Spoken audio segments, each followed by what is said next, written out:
I'm Karlin Borisenko. In early 2020, I was the knitting Democrat who accidentally went viral on the internet for going to a Trump rally and then left the party.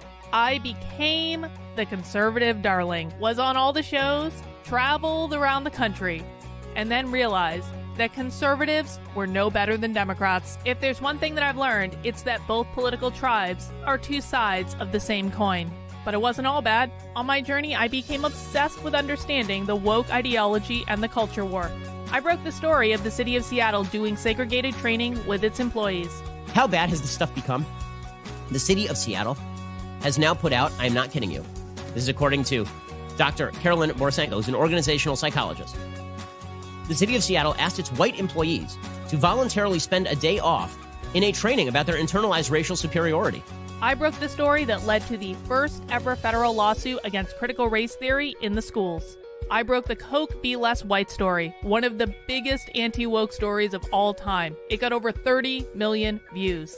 Coca-Cola's corporate headquarters even had to change their outgoing voicemail. Throughout the past few days, you may have seen inaccurate reporting on the content of our recently launched diversity, equity, and inclusion training program. I exposed the schools in Burlington, Vermont for grooming middle school children live on the internet. They called me an unwoke cult leader for that. And the Vermont Human Rights Commission slandered me publicly as being a hate channel. I even got called a hero in Breitbart for exposing that the Washington Post was writing a hit piece on Christopher Rufo. I have broken story after story after story about what's going on in the public schools, from Cambridge, Massachusetts, to autistic sex education, to the Department of Education in Michigan, literally training teachers all over the state how to groom children. I wrote a book called Actively Unwoke, the ultimate guide for fighting back against the woke insanity in your life. I host a podcast all about fighting back, and I'm downloading all of my knowledge to you on my Substack, karlin.substack.com. The world is a crazy place. We are literally surrounded by cults on all sides. On this show, we're going to do a deep dive into all aspects of the culture war, and I will show you the dark, dystopian underbellies on both sides. Here are the commitments I'll make to you. I will always tell you the truth. I will always bring you receipts. And if you stick with me, I promise you will see the world differently. Welcome to the cult. Please mount that like button for me and subscribe if you feel so inclined. All right, guys, I hope you liked that intro. Now, that's not the final edit because, to be quite frank, I have been fighting with my video editing software for the last 2 days. Up until about 20 minutes ago, I was screaming at it. I even snapped at Victor. I was so pissed off. But I did want to give you guys a little bit of a preview of just like something I've been working on. You know, it's kind of time to spruce up the old YouTube channel, maybe take this a little bit more seriously. And so that's an intro that I've been working on. And I was using Canva just because it's the easiest for me, but it is a piece of shit. Like, let me tell you what, I cannot even tell you how much I've been fighting with that lately. No, I can't use Final Cut Kino. You want to know why? Because it would take me about 4 times longer to learn how to use Final Cut than it would be to fight with Canva to get it to do what I wanted to do. So, headaches aside, that is a little preview of something I've been working on. There's going to be a couple of different versions of that. Again, Kino, that's going to take me 4 to 5 times longer just to learn the software than it is just to do it in Canva. I understand that you're very good at this stuff. I do not have the time to learn how to do this stuff. I've tried. Nope, you won't, because I've tried this before and it doesn't work. So I'm going to do it the way I'm going to do it, and that's going to be the end of the conversation, and I appreciate that. Julie says, Karlin, I finally downloaded your book, and I'm enjoying listening to it. I really do appreciate that, Julie. Thank you so much for that. Well, guys, you can see this is the first kind of like unofficial, I guess, episode of The Cult. Now, I am kind of renaming my daily stream at 5 p.m. The Cult. I chose that name for a variety of reasons. One, I think it's funny. I think it's funny that that people on the internet say that all of my supporters are in a cult and I have them all mesmerized you into doing my bidding, when I think my supporters would testify that that's not actually the case at all. I mean, you could make the argument that that, you know, people who are in a cult typically don't know that they're in a cult, but but my supporters are free to leave if they want to at any time, and that's okay. So it's a little bit of like a fu to the people who have lied about me and my supporters all over the internet and calling us a cult. We embrace it. You always got to monetize the haters. You got to do what you got to do. I also just think it's a nice play on words. Moving forward, it is my intent with my channel and I guess this quote unquote show, if we're going to call it that, to focus on all different aspects of the culture war, specifically the more dystopian aspects of the culture war. I've often thought to myself that I'm kind of like a real life writer of a writer of real life dystopia. There it is. And so I think it goes along with that. I think that we are, a friend of mine, Andrew Gold, who is like doing phenomenally successful on his channel. He talks about cults all the time, specifically focusing in on Scientology, but he, basically would argue that basically everything is a cult and that we are actually all surrounded by cults and things are just cults to greater or lesser degrees. And so I thought it was a nice play on that. I like exploring that sort of topic. I also think, isn't it funny that cult is short for culture war? Kind of. You can't spell culture without cult, right? So it's a nice little play on that. And I get to say things like join the cult, support the cult, subscribe to the cult. I mean, I don't know, things like that. So I like the title. We're gonna go with that. And so that's gonna be kind of the framing for my show going forward. And I think it's gonna be really a lot of fun. My intent with this is to show you the insanity kind of on both sides of the aisle, because there is a lot of insanity on both sides of the aisle if we're honest about it. And so that's where I want to focus on, from a place of, well, a little bit of detachment, if I'm honest, because I think everyone is quite equally insane. I think people on the left are insane. I think people on the right are insane. I think we are quite frankly surrounded by cultists and tribalists that have all lost their minds. And if we can be a beacon of light to the last bastion of sanity in the world, then I think that's a pretty good start. Well, guys, we got a bunch we need to cover today. And I do just want to make sure that everyone does know about my Substack. My main Substack, not to be confused with my 20 other Substacks, carlin.substack.com. That's KARLYN.substack.com. If you only subscribe to one of my Substacks, of which I have many, that's the one you want to subscribe to. This is my content hub. This is where I am focusing on. This is where you're going to get all the best Unwoke content on the internet. And we are going to be covering a couple of stories today. Number one, late last night, I launched this new story about our favorite woke school district in the country, Burlington. Burlington. Yes, there is. I'm still spiffing up the background bot. There is a door. There is even a mirror. Haha. Burlington, Vermont. They never fail us. They really don't. They take the classic SJW tactic of doubling down on everything.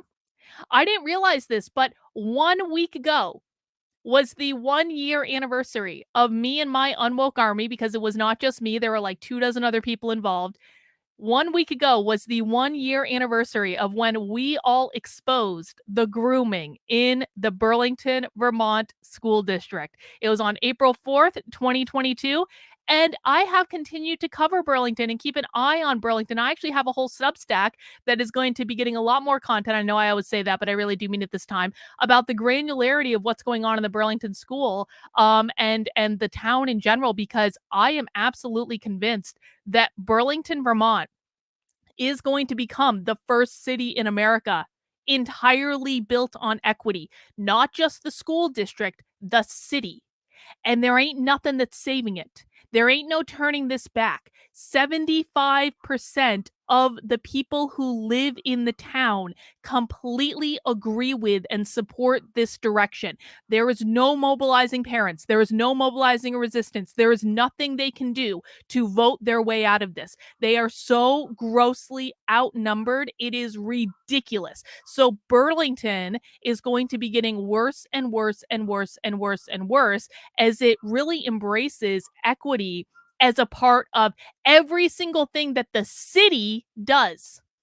And within the school district, within the town, it is absolutely just overflowing with equity. And it's not only the only school district in Vermont. I've looked into several school districts in Vermont, and it's a state that is like, I mean, basically communist, if we're honest about it. And all the other school districts are exactly the same. It just happens to be that Burlington has a metric F ton of stuff online, and so it makes it easier to keep an eye on them. I think that this is fascinating from several perspectives. I think we're gonna have kind of a little, what is like a terrarium, where like you put all those things like the flowers, and like it's a self-sustaining ecosystem sort of thing that like you keep on your counter in the kitchen or whatever. Like Burlington is our own little kind of like experimental petri dish of communism and equity. And we're going to be able to watch what happens when a society quite literally builds itself on the same principles of Harrison Bergeron. I think it's going to be fascinating. It's something I am keeping a very close eye on. And one of the things that I have discovered is Burlington had another training. And guess what? This time, the children groomed the adults. I'm not making that up. The children, the middle school children, led the training on pronouns and gender and sexuality. And I'm going to show you their slides. And we're going to do that on the show today so you can see what these middle school children who have been groomed from the time they were, yay high, from the time they entered the Burlington School District as preschoolers. These kids have been brought along and groomed, and now they are graduating and they are leading their own grooming training sessions. It's incredible. What a time to be alive. So we're going to talk about that. We're also going to take a look at this story, which I just find really odd. I'm not even positive this is like what I would consider like an unwoke story, but it's so weird that I had to cover it. Like I had to. There was no way around it. The Dalai Lama told a kid on video to suck his tongue. I'm not making that up. That actually happened. I have the video. I can show you the video. And so we're going to look at that, and I'm going to talk about why I think this happened. Spoiler alert, and this is not going to make some people happy. I don't think he's a groomer or a pedophile. I don't. But it's still really weird. And the explanation that they gave for it does not make sense at all. So we're going to talk about that. And that's not what I want to do. And then I'm going to show you guys, if you guys have not seen yet, Substack has launched Notes.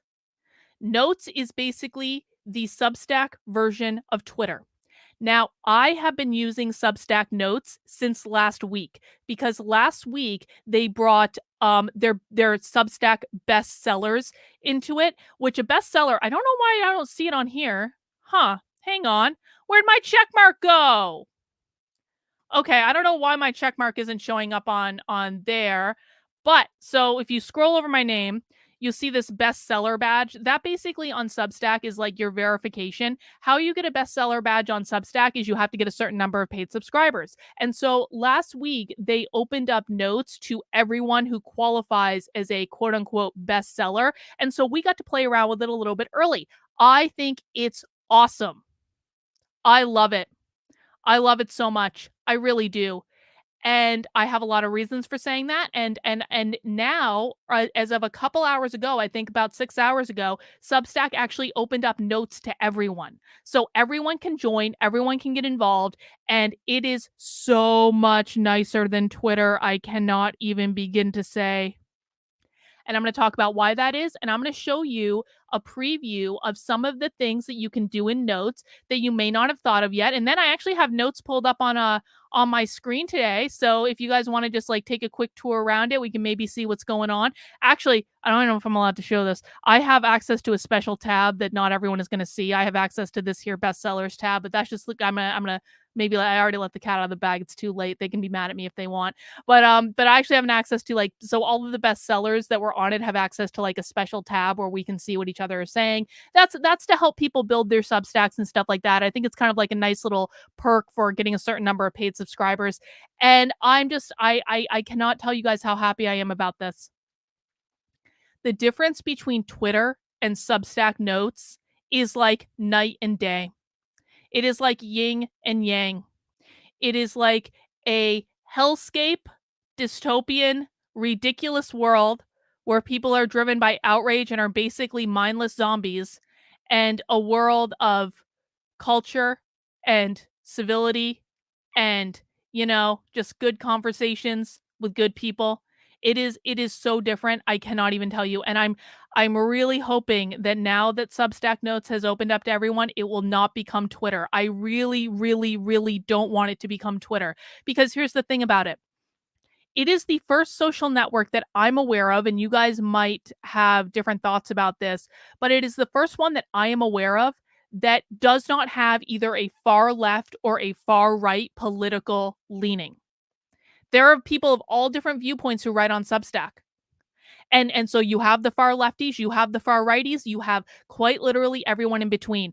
And even then, with this mishmash of political ideologies, people who, if we were on Twitter and left to our own devices, would probably be at each other's throats. Even though all of these people are existing in the same space on Substack Notes, at least for the last week, it's been nice and it's been civil and no one's been fighting and there hasn't been any bullshit. And it's just been like, there are people who disagree. There are people who are trying to shitpost here and there, but I really hope it doesn't become Twitter, because I think that we need that level of sanity. So I'm gonna take you through it and show you a little bit about it. Myriad says, is Substack good for writing fiction too? Yes. And here's one of the things that I've discovered about Substack is that and another thing I really appreciated about it, to be honest, is that there are people on Substack who have ginormous audiences. I mean, we're talking hundreds of thousands of people that are subscribed to their Substacks. These are really large. These are people with really large platforms. I have never heard of so many of these people, because these people have not built their audiences up on Twitter or YouTube. There are people who write fiction on Substack. There are people who write poetry on Substack. There are people who share their cooking on Substack. There are people who write about cars. There are people who write about sports. There's a lot of people who write about finance. There are people who write about every single topic under the sun. And there are people that you have never heard of that have these ginormous audiences that you have never interacted with, because these are not the audiences that exist in the hellscape of Twitter and YouTube. I have tried to tell people, because I came from the coaching world. I came from the world of like professional coaching. I was in that ecosystem for years. And the world of professional coaching and the people that you meet in that world are so different than the people that you meet in the world of online politics and Twitter and YouTube bullshit. These are two completely different spheres of people. But the people in the professional coaching world, a lot of times they have these ginormous audiences, they make boat tons of money, and they never have to deal with the bullshit that I've had to deal with for the last 3 years.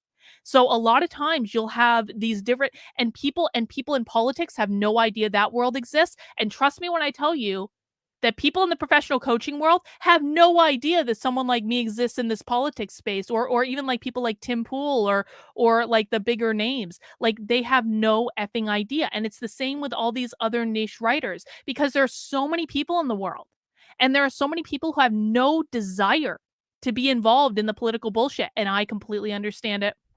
And I'm really hopeful with this new direction for my channel, I'm going to be able to even further detach myself from that bullshit and build up an audience in more of a place of sanity, where I'm not contending with nonsense and whining and complaining and lying and smearing and gossiping and just perpetual chaos every single day. And I think that that's the value that Substack offers me. So you can find someone for any single thing that you have an interest in on that platform. And I highly recommend that everyone look around, and we'll talk about that as we move our way through. All right, guys, but before we get into it, I have a couple of announcements. Number one, on Thursday, I am doing the next workshop in my Unwoke Your Work workshop series, and it is going to be called Love Your Leadership Style. Now, if you want to develop your leadership ability in pretty much any aspect of life, whether it's like a community group or the workplace, or you're trying to do activism or things like that, I will teach you what you need to know to develop your leadership style. This is a workshop that I love doing. You're going to get a personalized leadership profile.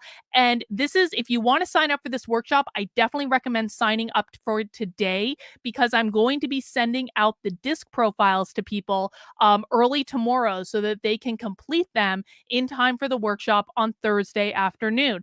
This is like a 20-page report. It's called the DISC Work of Leaders Report, and it's going to tell you all about your personal leadership style. And basically, I'm doing this Unwoke Your Work series because I want to give people personal and professional development training options that don't have any politics involved. I did this stuff for years. I have all these training programs developed. I'm trying to put them online. And because I'm going to put them online anyway, I thought I would invite people in to watch the training, to learn from the training. How it works is we will do our first workshop on Thursday. This is a lecture from me where you're basically going to watch some PowerPoint slides. You're going to hear me talk about some stuff. You're going to be able to do a profile or not. You can actually sign up without the profile if you want to, but you don't have to. And I highly recommend getting it. But you can enjoy the training if you haven't done the profile as well. And we're going to do that on Thursday. And then next Thursday, the following Thursday, we are going to be having a private Zoom call where we talk about the different exercises. We talk about the different components of leadership and what I taught you in the first workshop. So you get a little bit of practical application. This is, again, one of my favorite workshops to do. You can sign up for it right now by heading over to my Substack and clicking the Unwoke Your Work series at the top, or you can follow the link I just put in the chat, or you can visit activelyunwoke.com/work, and this will get you all you need to know. See, the thing is, Sydney, you don't need to be a manager. This is not about managing people. So people confuse leadership and management. I am actually doing a management workshop. The management workshop is next month. It's called Manager Mastery, the Psychology of Managing People. But you do not need to manage people in order to be a leader. Every single person can be a leader. Every single person. It doesn't matter what your job is. It doesn't matter what your title is. It doesn't matter any of that. What I'm going to teach you is the process of engaging with the people around you to get them to do what you want them to do. And you can really apply this in any part of your life. So it's a great workshop. If you want to join me for that, head over to the website, get signed up. I will get your profiles out to you tomorrow, and you can take them and we can have a good old time on Thursday. But that's not the only webinar I'm doing this week. I am also doing this, well, okay, it's a little bit tongue-in-cheek. Tomorrow is my birthday. I, of course, will be 29 again for the 14th time. And I've decided to celebrate my birthday as part of my month of narcissism by doing a workshop called Embrace Your Inner Narcissist. And it's a little bit more of a tongue-in-cheek workshop because, of course, the Art of the Trigger website that I'm hosting it on is a tongue-in-cheek website. It's a satirical self-help website with real self-help. And this is going to be a workshop about basically how to take the positive aspects of narcissism. I promise you, there are positive aspects of narcissism, and integrate them into yourself so that you can get all the benefit of being a narcissist without any of the drawbacks, without the chaos or destruction or smear campaigns or any of those things. We're going to leave those to the side. We don't need to deal with those. But I'll tell you this. Most of the most successful people in the world are narcissists. People like to poo-poo narcissists an awful lot. But do you know what professions have a whole lot of narcissism in them? Elected politicians, CEOs, really famous celebrities, the most powerful people in the world. So if they're able to achieve that level of success, on some level, they are doing something right. And people might not want to hear that because they think, narcissists, no, they're evil, they're vile. Well, then how are all of them getting so successful? Because in order to get that successful, you got to get people on your side, folks. There are aspects of narcissism that are useful for everyone and has to do with confidence, self-worth, how you carry yourself, how you see yourself, how you present yourself to other people.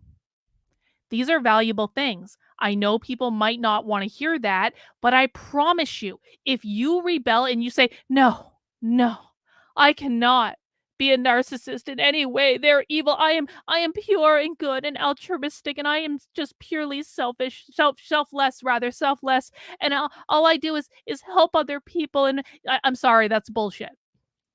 Every single one of us has narcissistic traits.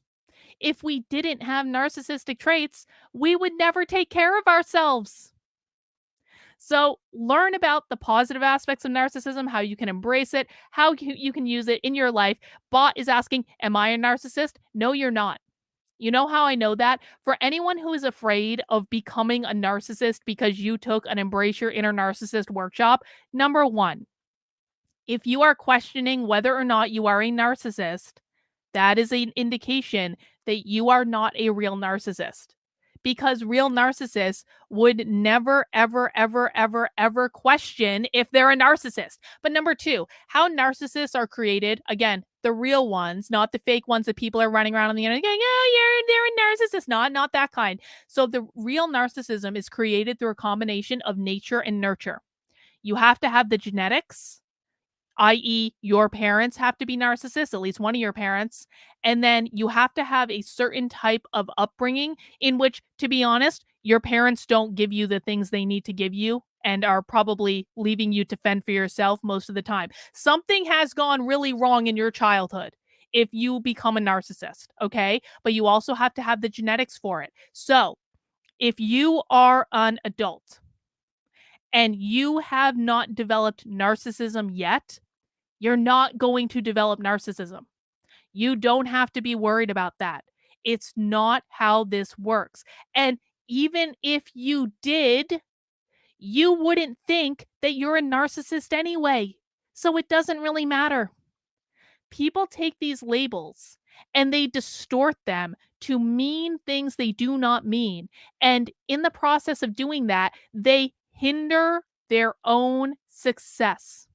You owe it to yourself to find out what aspects of this personality type you can embrace. Again, the confidence, the self-esteem, how you see yourself, how anytime someone's going to criticize you, you're not going to pay them any mind. Do you want to know how Donald Trump got elected president? I'll tell you right now, he's a narcissist. I know people don't want to hear this, but it's the truth. Donald Trump got elected president in 2016 because when he came down that escalator and he had millions of people saying, this is stupid, Trump. This is never going to work. You don't have a chance in hell. He was able to put on his blinders and quite literally only hear the people that were telling him the things that he wanted to hear. And because he could not hear the people that were like, this is stupid, this is awful, this is never going to work, you're a failure, you're going to fail, then all the complaining, he didn't even hear that.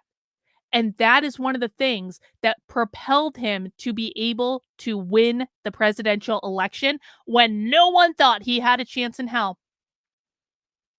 So there are positive aspects of being a narcissist. And it is something that you can embrace the positive aspects and try to integrate those into your life and leave the rest behind. And that's what we're going to talk about on Wednesday. This is a free webinar. It is hosted by Art of the Trigger, artofthetrigger.com. And, but I do have a donation page set up. So if you want to give me a little birthday present, because, I'm going to be embracing my inner narcissist and be like, if you want to pay me for my time and my expertise, you are welcome to, but you don't have to. It's cool. Like if you're supporting me on other platforms and you're like, Carlin, you ask me for too much money all the time. Like, you don't have to pay me. I'm cool, man. I'm cool. It's fine. I just want to give you the option just in case. But you have asked, what time is this webinar? Like every single day. It is at 8 p.m. Eastern time on Wednesday. And you can visit the website for more information about that. Guys, one final note before we dig into it. Of course, it is Tuesday. Happy Tuesday. And because it is Tuesday, this is not my last stream of the day. It is but my first stream of the day. And we will be going live at 9:30 tonight with Nothing Remotely Controversial with Joshua. We're going to be asking Joshua what in the holy hell was going on with the Dalai Lama. There are some other questions too. I actually have a question from Boom. What did Boom want me to ask? Hang on, I wrote it down. Oh, Boom wanted me to ask, is Bob Iger running for governor of Florida? Wouldn't that be interesting after what we found out last week? So we will be taking your questions on nothing remotely controversial. Even if you don't believe in psychics, it's still super fun. We do that at 9:30 on Tuesdays. There we go. Tuesdays at 9:30, and you can join us a little bit later on tonight for that. Am I getting an ice cream cake? No. I don't like ice cream cake. I don't think I'm getting any cake. I don't know. My husband's doing something. I know he ordered some sort of gift. I don't really know what's going on. I'm just chilling, man. It's just another day. Birthdays don't need to be a big deal. All right, guys, please mount that like button for me if you would be so kind. Let's get into our first story of the day. In communist Burlington, the kids groom the teachers. This is on my Substack, carlin.substack.com. Let's read. Hang on. Last year, I exposed the most woke school district in America for grooming middle school children live on the internet, and then later for using checklists to ensure there was enough LGBTQ plus swag in and flair in every classroom. Fun fact, the Burlington, Vermont school district they do actually have a physical checklist in which they are going around from classroom to classroom in the school district to just make sure there's enough rainbow flags and stickers and you are welcome here signs, and there's a quota that they have to meet, and they're keeping track even in the elementary schools. The Equity Office in the Burlington, Vermont schools has been working to indoctrinate as many children in their charge as they can, and their hard work has finally paid off. This year, the middle school students are leading the gender and sexuality workshop. It's like their big graduation. Earlier this year, I brought you the slides from the first 2 community equity workshops of the year hosted by the school district. But the third workshop is, well, more interesting than the first 2, because in the third workshop, middle school students groomed the adults, and I'm dubbing this the Green Guard. In Mao's Cultural Revolution, the Red Guards were a student-led group that enforced the cultural standards of the regime. They sought to destroy the 4 olds of Chinese society: the old customs, old culture, old habits, and old ideas. They even inflicted physical harm on some who dissented. Once they destroyed the old, then came the re-education to teach the new ideals of the Cultural Revolution. Here's a scan from an elementary school textbook. You can see the kids are running the show. Oh, Naruto, I think I missed a super chat from you. I apologize for that. Did I get the other super chat as well? Hang on. No, I did get that one from Julie. Hang on. I apologize, Naruto. Naruto says, did you see the TikTok I DM'd you about God is trans and we are God? I have not, but listen, guys, I'm going to say this about TikTok. Stop buying into the bullshit of TikTok. TikTok is not real. What they're putting on TikTok are things that are meant to go viral on TikTok. It's all bullshit. It's not real. So I appreciate you sending it to me, Naruto, but I'm not gonna put a lot of stock in that if I'm honest about it, because it's on TikTok. It is only meant to go viral on TikTok. It is meant to be outlandish. They are setting you guys up. Are you going to read the Karl Marx article on Socialism Saturday? No, I'm not going to read the Karl Marx article on Socialism Saturday. Number 1, because I don't read articles on Socialism Saturday. But number 2, I got something else I need to do this week. So we might have to postpone Socialism Saturday. I'll talk more about that when I talk about it. Don't worry about it right now. But no, I'm not going to be reading that article on Socialism Saturday. I may cover it this week, but may not as well.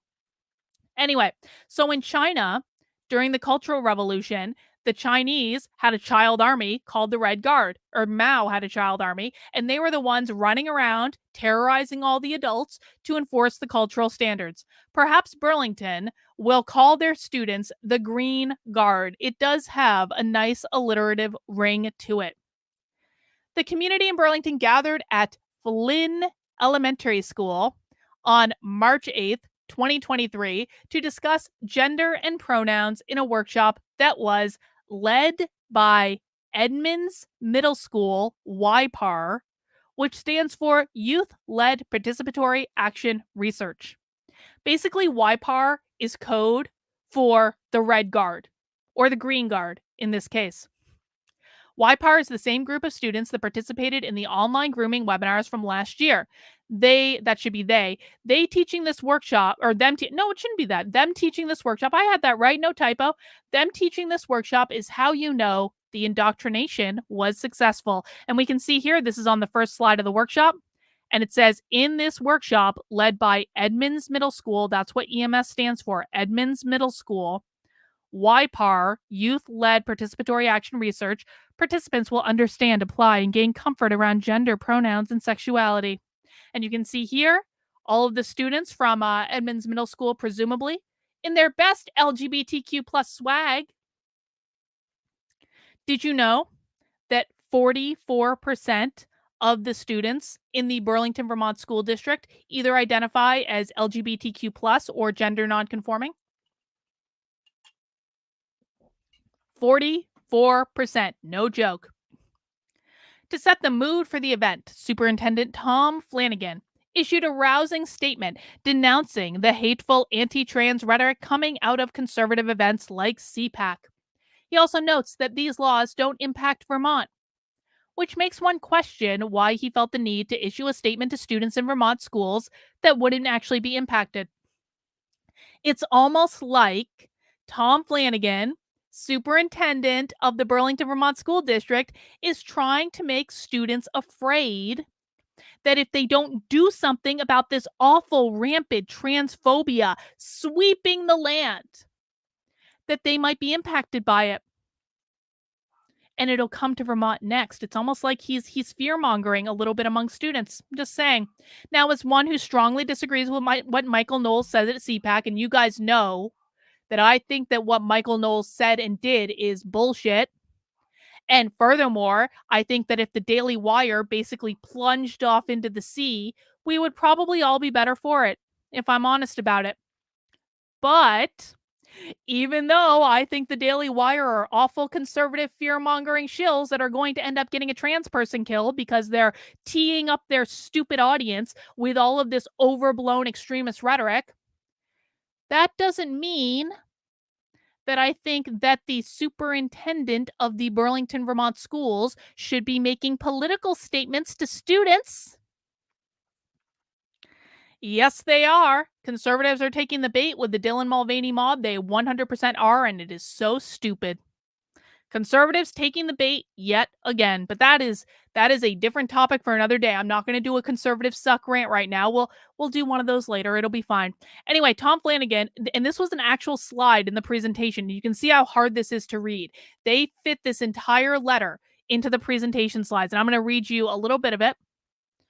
I'll actually read you the whole thing. I know this is super hard to read. It just is what it is. You'll be able to see it a little bit better on the website. Dear Burlington School District community. Oh, the subject matter is transgender rights and lives. And he sent this email out on the same day as this training. Please stay tuned for another message today or tomorrow regarding our first day back, the successful budget vote, etc. Before that message, though, I feel compelled to share that last week, across 9 states, there were 15 anti-trans bills introduced, pre-filed, or filed, and 3 anti-trans bills signed into law that would directly impact the freedoms, lives, and in some cases, the livelihood of people who are transgender. In addition, at the Conservative Political Action Conference, a speaker claimed that transgenderism must be eradicated from public life entirely. These words have stirred hatred and sowed fear, a tactic condemned by Governor Phil Scott, that's the governor of Vermont, who issued a statement last year noting that exploiting fear and targeting divisive rhetoric at people who are just trying to be who they are is hateful and could lead to violence.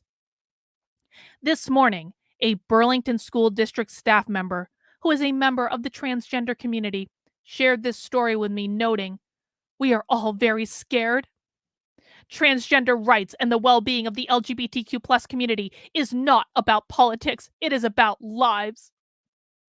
Well, these laws are thankfully not happening in the Vermont legislature now, which begs the question of why he had to write this letter in the first place, but whatever. There is a real possibility that these bills and laws can begin to influence the national conversation about and policies pertaining to transgender people. In addition, we know the members of the trans and LGBTQ plus IA whatever community feel that the weight of these events from afar, while also dealing with the hatred and discrimination in our own school district, city, state, every day, despite the welcoming and supportive environment that many of us strive to support. We heard this from the LGBTQ task force, and we have seen the anti trans stickers that have inundated our city this year.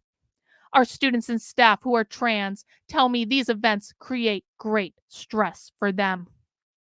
So, I am writing this message to express Burlington School District's condemnation of trans hate and our support for our trans community, and also to let you know that members of the community have let me know that we should check in with loved ones and validate their experiences and let them know we appreciate them and will look to keep them safe here in Burlington, Vermont. Another thing we can do is engage in learning. Allies, those who want to create change, can lead and give others a venue for education that can shape thoughts and ideas, create more allies. I'm proud of how our Office of Equity is leading in this space. Tonight, March 8th, we will hold our third and final in-person LGBTQIA plus workshop. Let's talk about gender and pronouns. I just want to say, we are the reason that they hold these workshops in person right now. We are quite literally the reason that the Burlington School District no longer grooms children on the internet. They moved. They're still doing their bullshit workshop series, don't get me wrong, but they moved their entire workshop series from online to in-person only because of us. And I think that's a good thing. Because you guys know, one of the things that pisses me off more than almost anything else is when adults put children on the internet as a virtue signal. It is infuriating when adults put children on the internet as a virtue signal to show how virtuous they are. And I say that because I have now spent the last 3 years with my life on the internet, and I didn't understand what that would mean as a 40-year-old adult. You expect me to believe that a 12-year-old understands what that means? That they're going to be on the internet for the rest of their lives? No.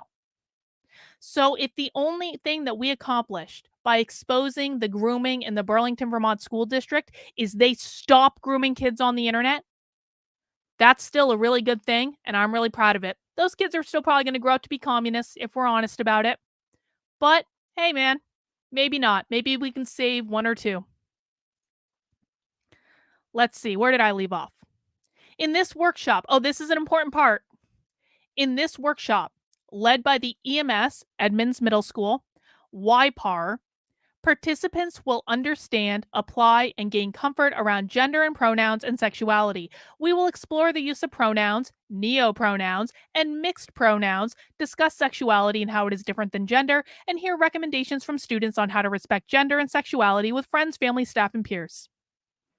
So the reason I read that whole lecture, the whole letter, is because the superintendent of the Burlington, Vermont School District said in this letter that it was the students, the middle school students, leading this workshop. Again, they've created their own little version of Mao's Red Guard in Burlington, Vermont. The students had a clear and thorough agenda, and everything you could ever want to know about pronouns, including neopronouns or pronouns that exist outside the traditional he, she, they. If you've never heard of neopronouns before, I promise you, you are in for a treat. So they've got their agenda right here. They will understand and apply and gain comfort around gender identity, pronouns, neopronouns, mixed pronouns, sexuality and how it's different than gender, intersex, and it's important. We're not really going to talk about intersex. They talk about intersex all the time. What outing is, and understanding how peer crushes can be harmful. How peer crushes can be harmful, by the way, we're not actually going to talk about it in the course of the article. You can go see the full slides. What they mean by that is that if you, if you know how, okay, if you're a guy, you might not know this, but the women will understand. You know how, teenage girls gossip? I know, shocking, right? Teenage girls gossip. And when they gossip, some of the things they gossip about are, who do you have a crush on? The Burlington, Vermont School District and the students are saying, you can't ask these kids and each other who they have a crush on, because if you ask someone who they have a crush on, you might be outing them. That's what they mean by that. Fun times.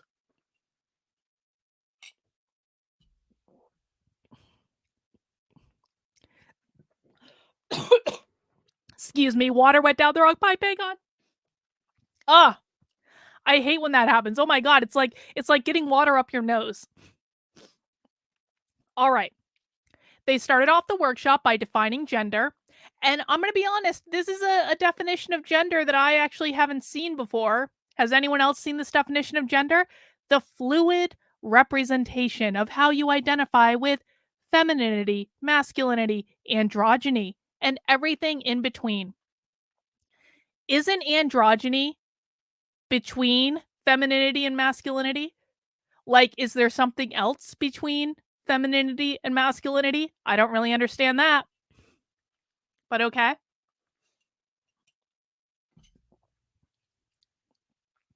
They offered this helpful chart so that people could really wrap their heads around all the different types of genders and how they intersect. Guys, are you ready to learn about all the different genders that exist? I know this is hard to read, but I'm going to read it for you. And what we're going to do is we're going to start at the outside of the flower. And then we're going to go to these petals. We're going to move our way towards the center. And then we're going to go to these with a really small type. And then we will end on the uncertainty, or maybe you are just every gender under the sun. And I want people to listen. And I want people to let us know which of these genders you identify as in the chat.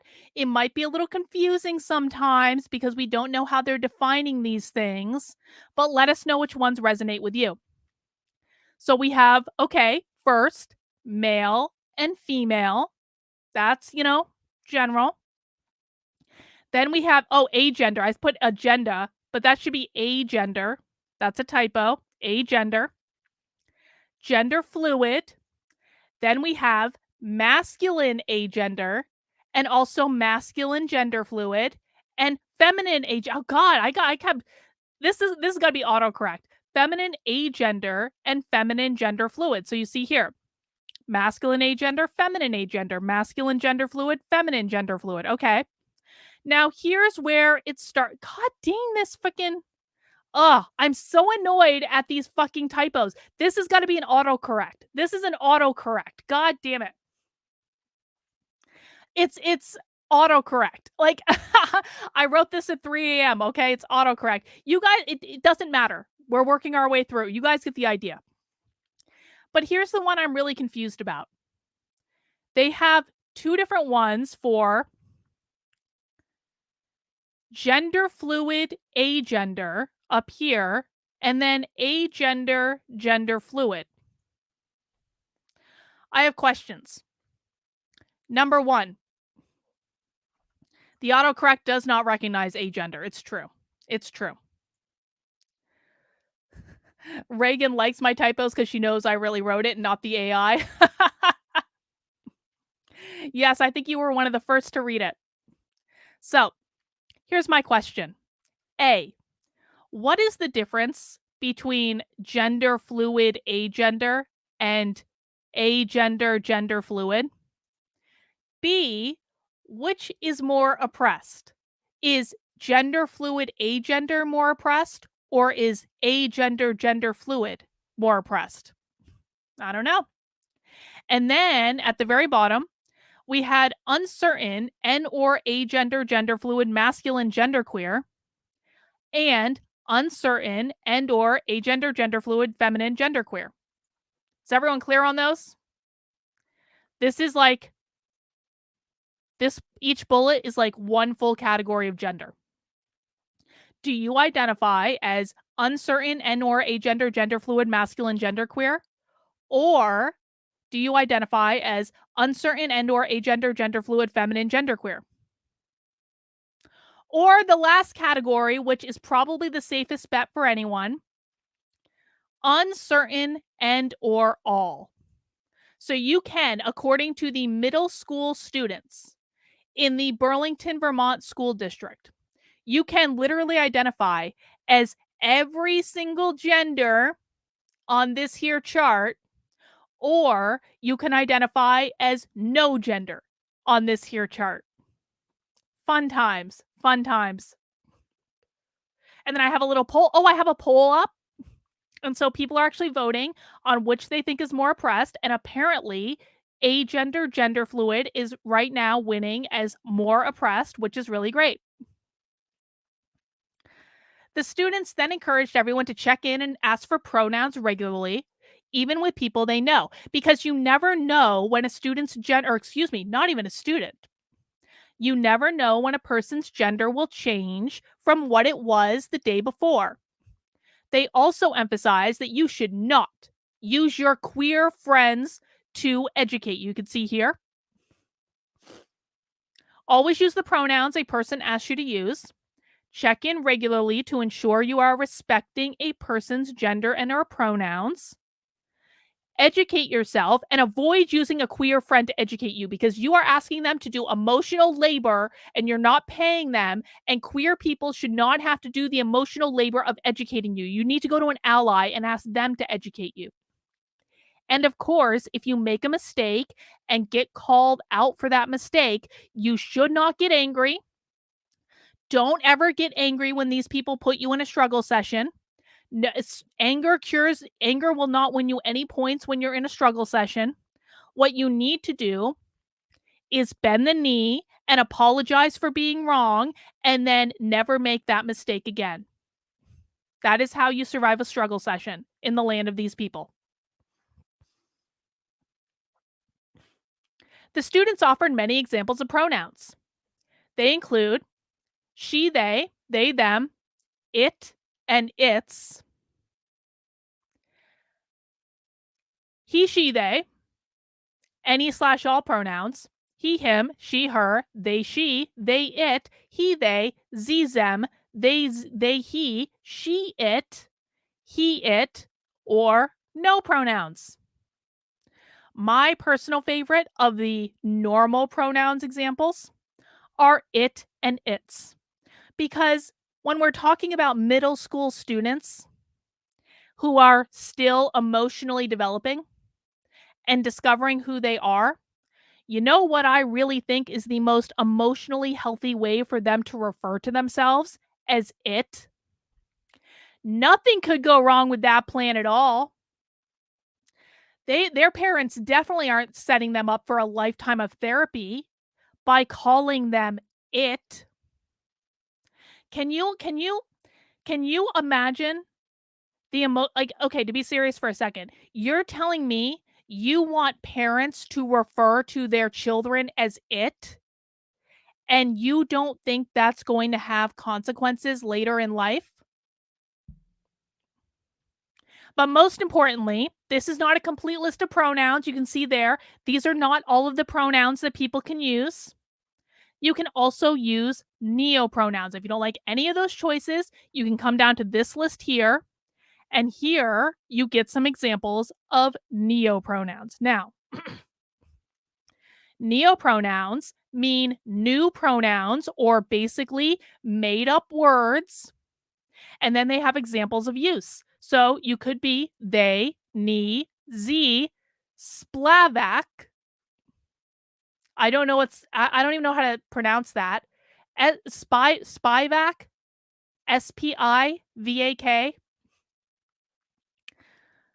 Spivak, which is shortened to E, apparently.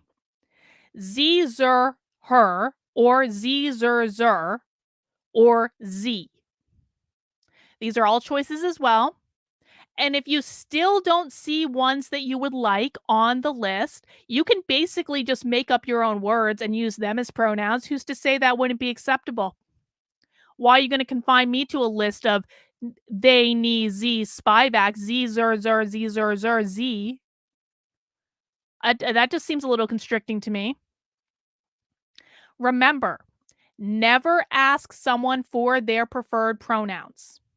We must never assume that you're demonstrating a preference just because you can make up whatever pronouns you want, regardless of if it's proper English. You can see here on this slide, avoid using preferred pronouns to referring to someone's pronouns, i.e., you should never ask, what are your preferred pronouns? Because we cannot indicate at all that this is a preference, because that would mean that you're questioning their lived experience.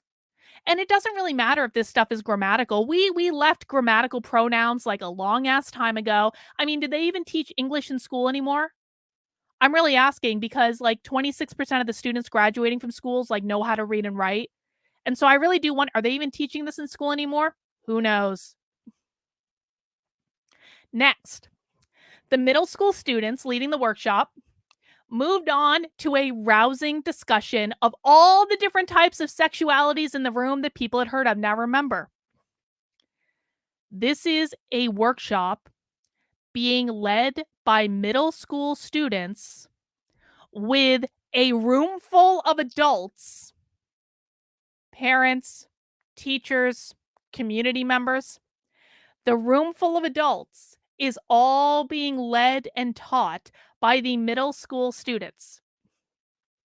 And the middle school students are leading a discussion of all of the sexualities that these adults have ever heard of. What could possibly go wrong? Now, of course, we need to have a definition of sexuality. The definition that the middle school children gave is that sexuality is the fluid representation of who you are or are not attracted to. Now, I think it's important to acknowledge that these kids are saying that sexuality is a fluid representation of who you are and are not attracted to. Because if you're a straight person and you are not attracted to trans people, always remember that your sexuality is fluid. And if you don't change it and go on a date with a trans person, you are a transphobe and a bigot. There's still hope. It is never too late. Your sexuality is fluid and you can like trans people if you want to. That's what I think the real message is there. Moving on. Remember learning in middle school that you can have sexual attraction to multiple genders? Me neither. So there was this great chart, and this shows all the different types of sexual orientation. And it starts out as attracted to every single type of gender at the top with pansexual, and it goes all the way down to all of the different types of asexual people, which there are 4 different types of asexual people apparently. And so we've got our ace spectrum identities at the bottom, which are identities that have a lack of or limited sexual attraction to any gender, including asexual, which is sexual attraction is not experienced to any gender, gray sexual, rare or limited partial sexual attraction to any gender, demisexual, which is sexual attraction may be felt under specific circumstances, or ace flux, identity shifts along and across the ace spectrum. So you could be anyone. You could be a different type of agender on any given day. Just depends. Depends on if you wake up on the good side of the bed or the bad side of the bed. Who knows? So those are our agender down at the bottom. Next up, we get to monosexual identities, which means that you're only sexually attracted to one gender. That includes heterosexual, attraction experienced to the opposite or different genders, and homosexual, attraction is experienced to the same gender. Now, you'll notice on this chart, they are not differentiating between trans people and cis people. Why do you think that is? This is a pop quiz for the chat. Why do you think in the training that the middle school students gave to a room full of adults talking about all the sexualities, why do you think they used a chart that said, that completely left out trans people and does not differentiate between attraction to trans people and attraction to cisgender people. Why do you think that is? Radical moderate. Yes. Because trans women are real women. And if you don't want to date trans people, you're a transphobic bigot. That's exactly right, radical moderate. I'm glad that we've had this discussion, just so we're clear. Trans women are women, okay? Moving on. The last part of the chart is up at the top. And this is multi-sexual identities, which is sexual attraction to multiple genders, but not transgender. Trans women are women. We start off with bisexual, which is attraction to 2 or more genders, often the same gender and another gender. Then you have polysexual, which is attraction to 3 or more genders, but not all genders, but at least 3. Then moving up the ladder, we have omnisexual, which is attraction to any gender. And gender can play a primary role in attraction. And then along with that, you have pansexual, which is also attraction to any gender. However, gender does not play a primary role in the attraction. Is everyone clear? Does anyone want to offer what their sexuality is in the chat? Does anyone want to? The only one that doesn't have a flag is, of course, heterosexual. Heterosexuals don't get a flag because they're the oppressors. They don't need a flag, okay? They tried to take the super straight flag, but that was a little too transphobic. We can't have that.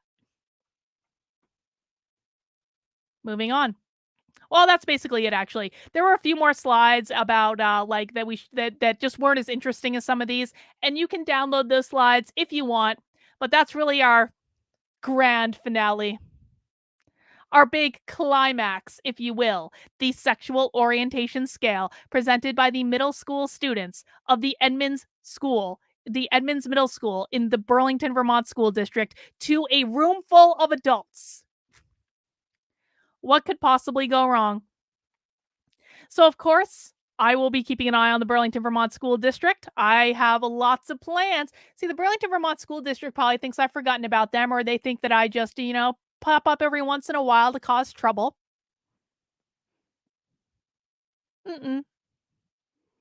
I've had a lot of projects on my plate in the last year, and admittedly, some of the Burlington, Vermont stuff just has not been prioritized above other things that I wanted to do.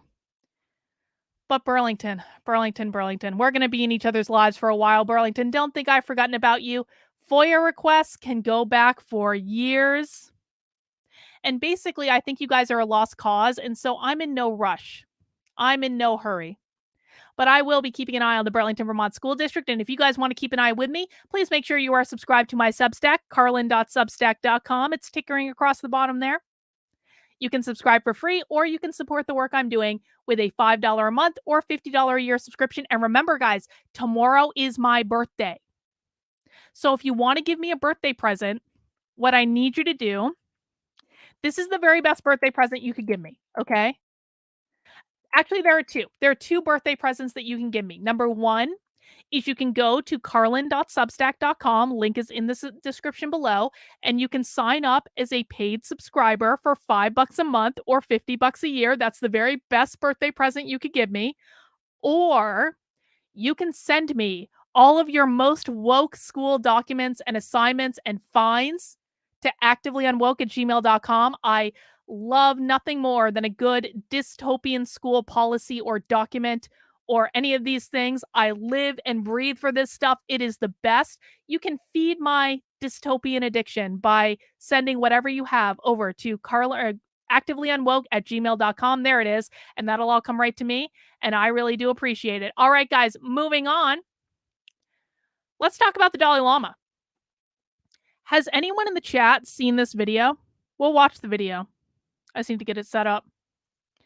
Have you guys actually seen this video? I'm not. Oh, gosh. Hiding from stupid peoples, my 13-year-old niece goes to school in Waterbury, just a few miles away from Burlington. She is confusing the heck out of my brother coming home. Oh, yeah. Oh, her school district is effed. I'm telling you right now. That's all coming from the schools. I'm really sorry you're having to deal with that. That's just, you're not going to find anything different than that in Vermont. Waterbury, guys, is where Ben & Jerry's is where the headquarters for Ben & Jerry's is. It's also right next to Stowe, which is, I'm from Vermont for people who don't know, who think I'm just like doing this willy-nilly. I grew up in Vermont. I lived in Vermont for most of my life. Stowe is the big tourist town in Vermont. Anyway, let's talk about the Dalai Lama. The Dalai Lama told a young boy to suck his tongue. And the reason I found out about this is because CNN reported that after the video of this went viral, the Dalai Lama apologized. So for anyone who thinks this was a deep fake or something like that, no, this was real. The guy apologized. He said they said it was like a joke, that he was joking with him. But I don't think this was a joke. I want to watch the video and I want to show you, and like that's a screenshot from the video. Let's watch the actual video.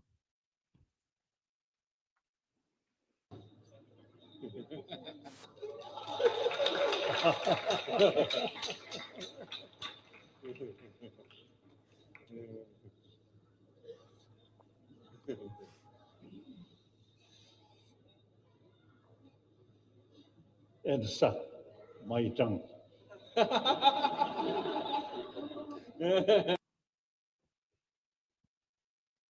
He said it. Suck my tongue. Now, people have been saying, and if you've ever seen the movie 7 Years in Tibet, which I would highly recommend, it's a wonderful movie. It's a little older. I think it's like from the 90s. 7 Years in Tibet. It is about the Dalai Lama when he's young, okay? You saw this in the movie 7 Years in Tibet, that it is in the Tibetan culture to stick out your tongue. That's true. But not this. This is not what they do in Tibetan culture. They don't stick out your tongue and say, suck my tongue. They go like this. But they don't say, suck my tongue, and then move in on a child. And here's the other reason I don't believe this. Because if this was a Tibetan cultural thing, then they would have said that when they issued this statement to CNN apologizing. They didn't say it was a Tibetan cultural thing. They said the Dalai Lama likes to joke with people. If he was really doing a Tibetan cultural thing, they would have said this is a Tibetan cultural thing. They wouldn't have said, oh, he was just joking around. No. So I don't believe this is the Tibetan cultural thing. I think that's an excuse that people are making. Here's what I think, because I agree. I don't think he was being pervy. I know a lot of people are calling him a pedo and a groomer and all this stuff. I don't believe that. Listen, the Dalai Lama has made a profound contribution to humanity. The Dalai Lama is a good man. I firmly believe this. The Dalai Lama has inspired countless millions of people with his words and his ideas and his philosophy and his leadership. Now, all that is not to say that he can't also be a groomer, right? You can do both at the same time. I just don't think that's the case here at all. Here's what I think is happening. The Dalai Lama is 87 years old. The Dalai Lama might not have had any idea what was even going on. I think that we need to I don't like what happened. Believe me, I am profoundly disturbed by this. I was profoundly disturbed when I saw it yesterday. That kid was obviously creeped out. It was stupid. He was on video in a big room full of people. He knew he was on video. The Dalai Lama's been around a long time, right? He knew what the deal was. The best explanation that I have for this is he is 87 years old and he's not all there anymore. Because old people do crazy things. Old people say crazy things. Old people do crazy things. You start to lose it after a while. And this is nothing to celebrate. This is just, it is going to happen to all of us at some point. Joe Biden obviously has dementia. Obviously. In every way. All right. But I really think that something has just gone on with the Dalai Lama's brain. I think that he was not in his right mind. And maybe some wires got crossed. And maybe some things got jacked up where he was like mixing a Tibetan tradition with something weird. I don't know. But I really don't think that this was a perverted thing. I don't think that at all. And where I get this is you have to judge people based on their entire lives and their entire contributions. And the Dalai Lama's contributions to humanity have been massive. So there are lots of QAnon people, and I know some people may quibble. Carlin, there's Q and there's the Anons. Okay, fine, like whatever. I'm being colloquial. Relax. There are QAnon people who are running around saying he's a groomer and he's a Nexum cultist and child Satan worship and all this bullshit that QAnon says. That's bullshit, guys. That's not real. And I promise you, every single time that people lose their minds and call people like the Dalai Lama pedophiles and groomers, you are weakening the argument for real pedophiles and real groomers. Do you guys know how crazy the conservative right is acting over this video? And again, I don't like the video. I think it's weird. I think something has happened. But the reaction from conservatives has been beyond. And I'm talking like big time conservative influencers. It is beyond unhinged and insane. And it quite frankly ignores every single thing that the Dalai Lama has ever said and done in his 87 years. When you pick things out of context to twist them to mean something that they do not mean, you are not the good guy. You need to rein it in. If you are calling every single person that does anything weird a groomer and a pedophile, you are diminishing the meaning of those words for actual groomers and actual pedophiles.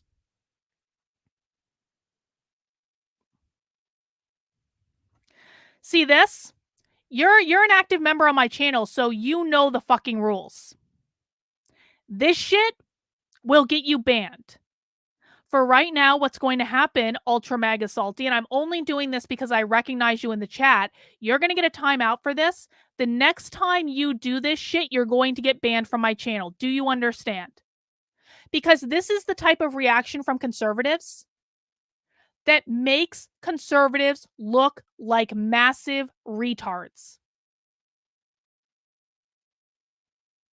Tell me you haven't listened to a word I'm saying without telling me you aren't listening to a word I'm saying.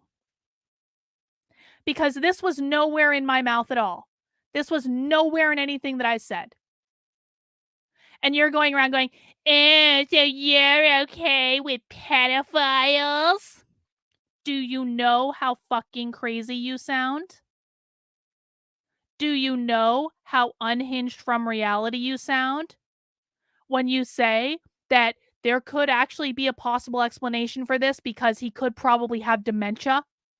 And you're like, ew, you're okay with pedophiles. Do you know how fucking retarded that is? So Ultra Mega Salty Army is going to get a little timeout. And he can do with that timeout whatever he wants. But what Ultra Mega Salty Army just did was diminished the meaning of the term pedophile. He also, by the way, diminished the meaning of the work I did here, which is exposing actual grooming. This is actual grooming. This is what this looks like. This was actual grooming. But when you're coming around and you're saying, ew, everyone I don't like is a pedophile, you are diminishing the meaning of the word. And you are making it impossible to fight actual wrongs. And I'm not tolerating it. If conservatives want to act like unhinged lunatics, just like the left, groomer is the racist of the woke right. Do you guys know how how leftists overuse the term racist by calling everyone they disagreed with a racist? And so eventually, because they called everyone they disagreed with a racist, the term racist lost its meaning. The exact same thing is happening with groomer and pedophile on the right. They are calling everyone who disagrees with them a groomer and a pedophile, which means that those words have lost their meaning, which means that when there are real groomers and real pedophiles, they're going to be able to get away with it, and it's all going to be your effing fault. If you actually care about saving children, because conservatives seem to believe that they're the only ones out there that can possibly save all the children. If you actually believe in saving children, but you are running around calling everyone that you disagree with a groomer or a pedophile, then you are working against your own aims. And you are shooting yourself in the foot, and you are allowing real groomers and real pedophiles to get away with it. Because if you call every single person you don't like a pedophile, guess what? Eventually there's going to be a real pedophile, but you have cried wolf one too many times, and no one is going to listen to you. And it's your own damn fault. It is your own fault for becoming the monster that you claim to hate on the woke left, except you did it with different words. Just because you do it with different words doesn't mean you're any better. So cut that shit out. I'm not allowing it here. Be an adult. Let's see. I want to go back in the chat because I saw this one from our friend in Vermont. A lot of native Vermonters are actually conservatives or Republican. No, they're not. No. All the flatlanders that migrated here are liberal and progressive. The problem is, why I say no, again, I grew up in Vermont. I am a native Vermonter. It's not the flatlanders anymore. It may have been the flatlanders at one time. But even when I was a teenager, Vermont turned solid blue in 1992. I remember when this happened. It turned solid blue. It may have been a little bit purple up until 1992, but it turned solid dark blue in 1992. I remember it specifically. And it has never turned back since then. And that's not all flatlanders. 1992 was 30 years ago. That means that all those flatlanders that you're talking about would have had to move to the state at least 30 years ago. You think there hasn't been a new generation since then? Of course there has. 75% of the state is now far, far, far, far, far, far off the reservation left. There are not enough conservatives and Republicans to grapple with this situation, and there never will be. And the very best thing that you can do in Vermont is to get the F out. That's reality. You ain't turning this one back. It's not all the flatlanders. Well, I'm sure you and your lived experiences will be able to console yourself when all your kids are turned into communists by the school district. I'm sure going and saying at the school board meeting, you and your family and friends are all MAGA is going to change something. I grew up in Vermont. I have a lot of family in Vermont. I have studied the reality in Vermont extensively. Your lived experience does not change anything. And I'm sorry. I really am. I'm sorry. But you ain't never changing that state. That state is gone. The statistics are just the reality. And the fact that this has been in schools for as long as it has, and it's gotten so deeply ingrained in almost every single school district in Vermont, that's not the Flatlanders, bro. It's not the Flatlanders. All right. Shifting gears a little bit, I want to talk about Substack notes. Now, how many people are on Substack? How many people is there anyone in here that's actually tried out Substack notes today? So, this is what Substack notes looks like. It's basically like Twitter. Want to see? Looks like we got notifications. I was being cautious about what was going to show up in my notifications. But it's basically a lot like Twitter. You got your timeline with your home screen. You got the people you're subscribed to. I have a little extra thing because I have access to the writers tab, which you'll get when you become a bestseller and you get one of these little fancy dancy check marks. And then if you want to see what someone is posting on Substack, on notes rather, you go to their profile page. I just put mine in the chat. You can see here all the different Substacks that I write, because I have like 87,000 Substacks, as you guys know. But then here you can see the timeline. These are what I'm posting. So you can see that. You can see that restacked is basically like another form of like retweet. And it's basically like a lot like Twitter, except it's a lot nicer than Twitter. And I would definitely recommend everyone check it out, because it's like so chill right now and everyone's kind of getting along. And, I think that people are actually really excited to create a space that's not a toxic hellscape like Twitter is, which is pretty great. But I wanted to just show you guys some of the cool features from Substack, or from Substack notes. You guys all have access to it now. If you missed earlier, let's see. I want to see where I'm starting. Well, I guess we'll start up here. So this is a article that I put up on one of my Substacks, the Red Pill Diaries. She's 13. That's going to change. I promise you it's going to change. You haven't even gotten to the fun stage with that yet.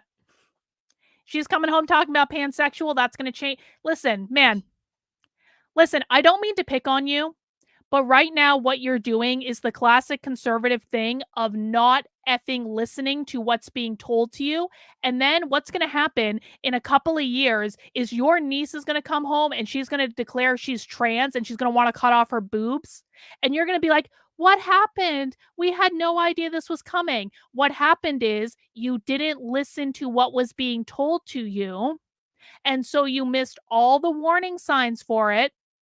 And you could have stopped it at any juncture. There could have been several moments where you could have headed this off at the pass, and then you're going to have a real problem. Or maybe not you, but her parents anyway. But I promise you, that's not going to last. There is no way in this lifetime. And don't be surprised in a couple years when she comes home and announces that she wants to go on testosterone and she wants to cut off her boobs, because that's exactly what's going to happen. And then the state could try to take her away, because if you don't affirm the gender choices and allow her to go on testosterone and cut off her boobs, that means you're a bad and unfit parent, and the state of Vermont will come in and take her away, and you'll wonder what happened. And I'm like, bro, I told you this 2 years ago. You should have fucking listened. I beg and plead with conservatives to listen to me, and they're still surprised when all this stuff happens. They're like, I just didn't know. No one ever told me. Yes, you were told. You didn't listen.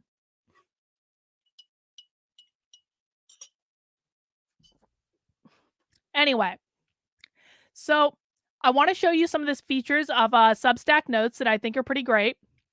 Number one, first off, the Substack team is actually using it and they are actually responding. So if you go on Substack Notes and you post something, you could very well talk to the founder of the company. You very well could talk to the marketing and product people at the company. They've been very, very open to feedback. They've been very, very open to ideas. They've been asking people for their ideas. And so it's actually, they've gotten a lot of really good feedback and they're taking it all in and processing it. And they are doing a wonderful job. One of the things that I really appreciate about Substack is that they have been so thoughtful about the development of the platform.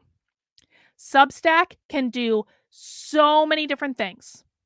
You can do videos, you can do podcasts, you can write articles, you can have a chat. They now have notes. They're always expanding the feature set and everything just works. It's also a free email tool. You don't need to. I originally started doubling down on Substack because I was like, I'm paying $80 a month for an email service provider that I barely even use. And I can just take my email list and put it into Substack, which is allowed as long as you have people opting into your email list. It's absolutely allowed. And I can communicate with them that way. And it's totally free. So it replaces my email service provider. It can replace my podcast provider if I needed that.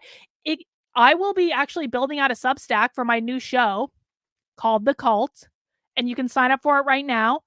That if something ever happens with YouTube, I'm going to have a Substack alternative for the show just in case. I'm going to post stuff there. I'm going to post show notes there, stuff like that. I'll be making the first post at some point later today.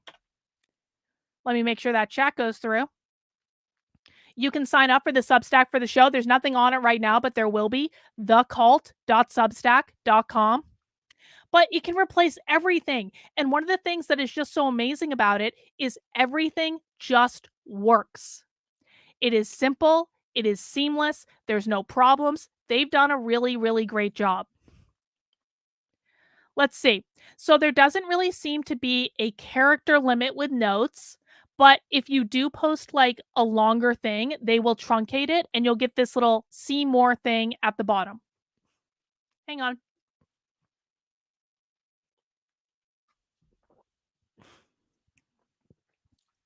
No, I basically appropriated one of my other Substacks to create the cult.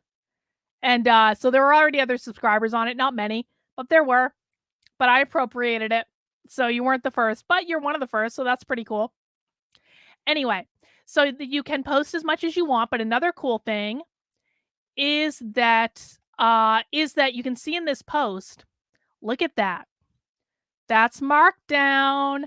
You can use Markdown. You can have headers, you can have subheaders, you can have lists, you can have quotes. So you don't just have like plain text, which is pretty cool. I'm going to show you some other examples of that. Now, a drawback is that in order to subscribe to someone's notes, you have to be subscribed to their Substack, okay? Which means you're going to get emails from them when they post things. That might be overwhelming to people, but that's how you subscribe to them in the notes timeline. This is something they have heard feedback on, and it's something that they're working on, but the difference between like Substack and Twitter is that it is supposed to be a subscription-based ecosystem. So it's a little bit different. All right. So that might be something for you to think about as you're signing up. Now, I've only blocked one person so far. You can block people. You can mute people. I've only taken the liberties. Well, that's not true. I blocked a couple other people now because, of course, Carrie Smith's Twitter horde has been harassing me on Substack throughout the day. That psycho, the psycho one with who shaved her head has created like 15 different accounts just to harass me on Substack. So I just keep blocking them, which is actually pretty great. Let me tell you this. So you guys know how I've been dealing with like this bullshit Twitter horde for like 2 years. So anytime I move to a new platform, excuse me, anytime I move to a new platform, Carrie Smith's woke Twitter horde follows me to that platform so they can continue to harass me.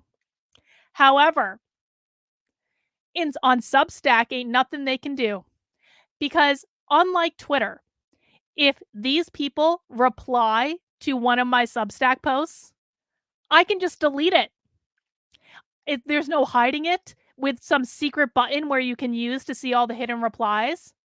There's no stealth fucking posting. If these people reply to one of my posts on Notes, I can literally just delete it.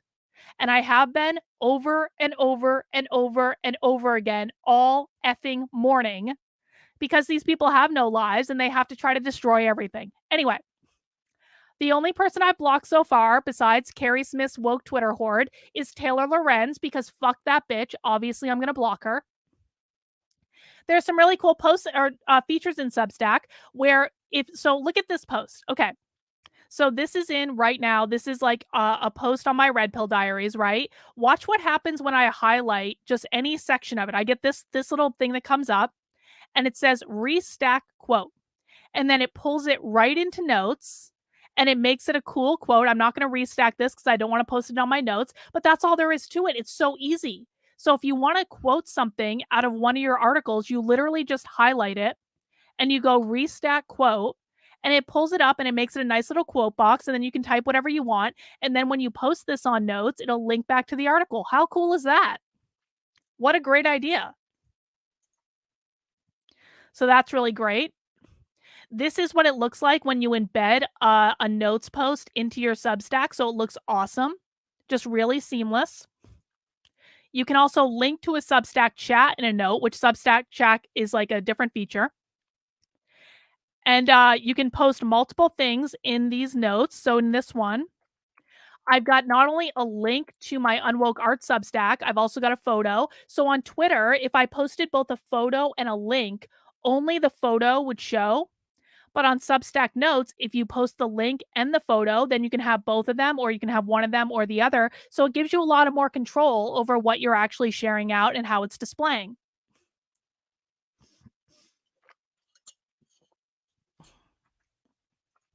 Can I quote things from other people's articles? I don't know, bot. Let's check that out. Let's just go into a random Substack. We'll go to this guy right here. I don't even know who this is. No. Let's just go into one of his articles. Yeah, you can. So you can do that from other people's articles. How cool is that? What a great feature. Thank you for asking that, bot. I wasn't sure you could. You can also do it with comments. So if I get a comment on one of my Substacks, I can highlight that and requote that out, which is pretty great. What a great feature. So here's some more examples of Markdown. You can use basic Markdown in the posts, which is pretty great. You can have headlines, subheads, quotes, lists, numbered lists, letters list. Another cool feature, check this out, is if I go to Notes, I'll go back over here. If I go to Notes and I go to post something, and let's just say I copy, can I do this both at the same time? I copy the headline and the subhead of the post I've already made, and then I go to Notes and I paste it. It pastes the formatting. So you don't even need to use Markdown. If you just copy and paste it into a note, it's already formatted. And then this is normal text. So it's just nice. It just all works. Unlike Twitter, which hasn't been working for me for a while, which is, one of many complaints that I have. Let's see, what else? Here's an example of a post where I basically tried to get like everything I could into it.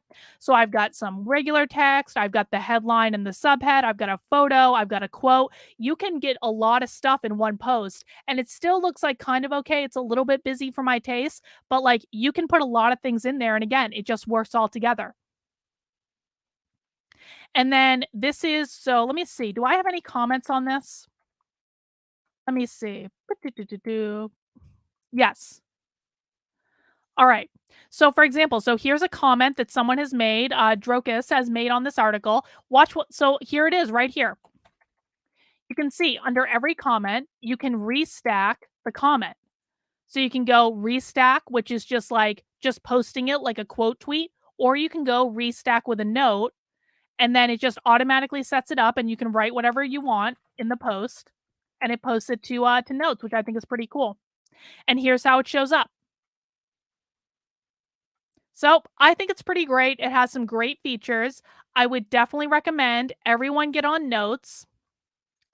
I'll give you guys the link in the chat. Everyone can join now. Jackety said, thanks for showing and walking through examples. I never bothered to explore Substack because I just assumed it was a place for writing. I didn't realize it had so many other features. They really are building it out, guys. You can use your Substack for anything. You can host a podcast. You can host a video series. You can do a private members only thing. You can do a public thing. You can have some posts that are members only, some posts that are public. They have been so effing smart, and it's all free. Okay. But of course you want to charge for what you're doing if you are, if you want to build up that membership. And Substack is quite literally creating an ecosystem to do that. So I definitely recommend. Are there subscriber only notes? I don't think yet. I think that they probably will build that out, but I don't think they've built it out yet. They have been asked for this. So I know that they have like the option on the list, but I just don't think it's there yet. So guys, check it out. It's so much nicer than Twitter. Honestly, I have in the past week that I've been using Notes. This is not an exaggeration. When I say I have rediscovered sanity again. When I was in the coaching world, which is basically I got really into the coaching world around 2015. And I was really heavy in the coaching world from 2015 up until 2020. Okay. I went to a lot of coaching events. I hung out with coaches. Coaches were my friends. Like there was, there's a whole community around the practice of like running a coaching business.